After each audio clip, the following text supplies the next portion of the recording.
Meta products மேலே நிறைய lawsuit issues இருக்குது. என்னன்னு பார்த்தோன்னா மெயினாக எங்களோட ப்ரைவசியெல்லாம் வந்து வெளியே போயிடுதுன்ற மாதிரி நிறைய கேஸ் அவர் மேலே போட்டிருக்காங்க. அதுக்கும் மெட்டாலேருந்து பதில் சொல்லிட்டே தான் இருக்காங்க. இப்போ அந்த லிஸ்ட்டில் பார்த்தோன்னா இப்போ மெட்டா ரேபன் கிளாஸ் வந்து செம்ம ஃபேமஸாக போயிருந்தது.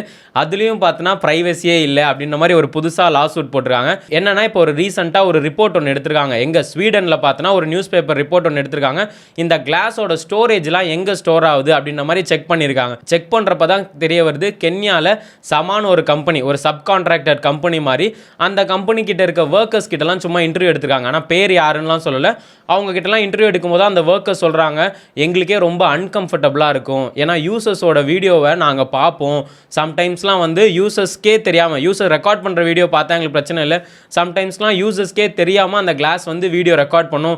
நாங்களே வந்து நிறைய பேரோட செக்ஸ் வீடியோஸ் பார்த்துருக்கோம். அவங்க நேக்கட் வீடியோ, ட்ரெஸ்ஸை ரிமூவ் பண்ணுறது, கிரெடிட் கார்டு இன்ஃபர்மேஷன், இந்த மாதிரி வீடியோஸ்லாம் நாங்கள் ரிவ்யூ பண்ணியிருப்போம் அப்படின்ற மாதிரி ஒரு நியூஸை ஒன்று சொல்லிட்டாங்க. இதை கேட்ட உடனே எல்லாருக்குமே பயம் வந்துருச்சு. ஐயோ இன்னும் இந்த மாதிரி சொல்கிறீங்க, யார் யார் எங்கே வச்சு என்ன பண்ணாங்கன்னே தெரியல அப்படின்ற மாதிரி. அதுக்கு மெட்டா ஃபர்ஸ்ட் என்ன சொல்லுச்சுன்னா, இது வந்து ரெக்கார்ட் பண்ணி இந்த மாதிரி டேட்டா சென்டருக்குலாம் போகும். ஆனால் வந்து இது ஃபுல்லாக ஏஐ தான் பண்ணும். ஹியூமன் வெரிஃபிகேஷனுக்கு போகும். இன்கேஸ் உங்களோட யூசர்ஸோட கன்சர்னோட தான் ஹியூமன் வெரிஃபிகேஷனுக்கு போகும். ஹியூமன் வெரிஃபிகேஷனுக்கும் எதுக்கு போகும்னா, அதை கரெக்ட் பண்ணி நாங்கள் அடுத்தடுத்த ஏஐ மாடலை வந்து ரெடி பண்ணுறதுக்காக தான் போகும் அப்படின்ற மாதிரி தான் மெட்டா வந்து லான்ச் பண்ணாங்க. ஏன் அவர் இதை விற்கும்போது என்ன சொன்னார்னா, இது வந்து fully privacy controlled by you அப்படின்ற மாதிரி தான் சொல்லி வித்தாரு.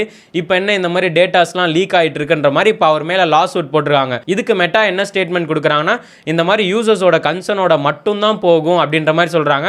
பட் யூசர்ஸ்லாம் என்ன சொல்கிறாங்கன்னா, எங்கள் கன்சர்ன் எங்கே கேட்குது, நாங்கள் நார்மலாக ரெக்கார்ட் பண்ணுறோம், அது எங்களுக்கு தேவையான நாங்கள் ஸ்டோர் பண்ணுறோம். பட் எவ்ரி டைம் இது ரெக்கார்ட் பண்ணுதானே தெரியல. ஏன்னா அதில் வந்து நம்மளால் பார்க்கவும் முடியாது. இப்போ நான் ரெக்கார்ட் பண்ணுறேன்னா அது உனக்கு தெரியவே தெரியாது. ஸோ இது வந்து நிறைய கன்சர்ன்ஸ் இருக்குது. இதுக்கு வந்து நீங்கள் ஸ்ட்ரிக்டாக ஒரு ஆக்ஷன் எடுத்தே தான் ஆகணும் அப்படின்ற மாதிரி யூசர்ஸ்லாம் சொல்கிறாங்க. இப்போ யூகேல வந்து இந்த மெட்டா மேலே ஒரு லாசூட் போட்டிருக்காங்க. இதுக்கு வந்து நீங்கள் பதில் சொல்லியே ஆகணும். உங்களோட ஸ்டோரேஜ்லாம் எங்கே போகுது, அதை ஏன் ஒரு ஹியூமன் வியூ பண்ணுறாரு, நீங்கள் ஏஐ தானே ஃபுல்லாக கண்ட்ரோல் பண்ணும், இதை வந்து ஃபுல்லி கண்ட்ரோல்டு அண்ட் ப்ரைவசிலாம் சொன்னீங்க, இப்போ எப்படி அதில் இருக்க ஒர்க்கர்ஸ்லாம் பார்க்குறாங்கன்ற மாதிரி நீங்கள் பதில் சொல்லியே ஆகணுன்ற மாதிரி இப்போ மார்க் ஜக்கர்பர்கை திரும்பி பிடிச்சிருக்காங்க.